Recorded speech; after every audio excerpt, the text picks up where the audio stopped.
All right, so Dishonored 2, which I did not play. The first Dishonored.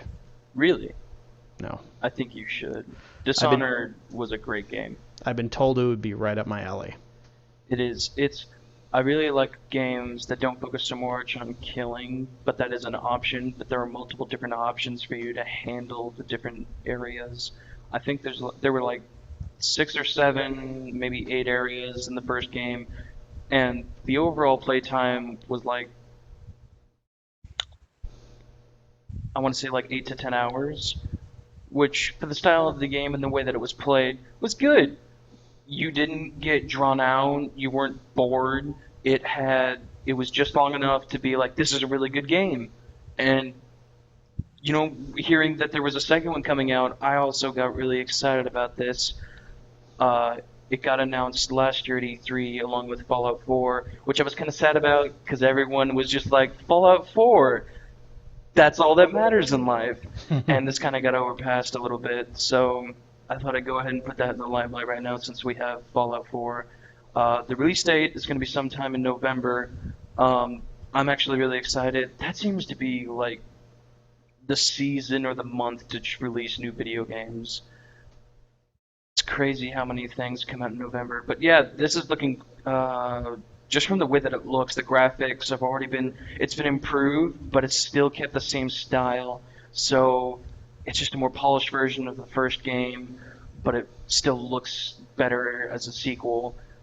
And to go along with it being a sequel, you also get to play as a new character. You can also play as Corvo, who was the main protagonist of the first game, but now you can also play as the little princess that you were tracking down in the first game.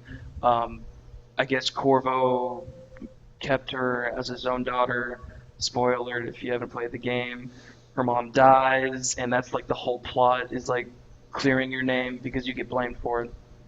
So then at the end, you take her in, and I guess Corvo taught her how to kill people because now she is also a second story mode.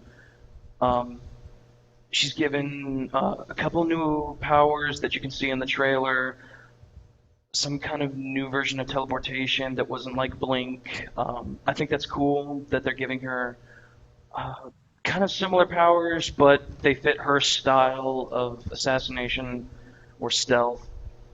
Also, this weird octopus looking form that I really want to know more about. Not a lot of information is released about the different powers, but for each person, there is going to be different powers. Emily is going to have nothing similar to Corvo, at least name wise. The powers might be a little bit similar to each other, just to kick things off, but eventually Emily will get different power ups than Corvo. And apparently, Corvo is supposed to be a little bit more bulky this time, so maybe a little bit more brute force is going to be needed for his story play, as where the previous game you were more it focused more, a little bit more on stealth.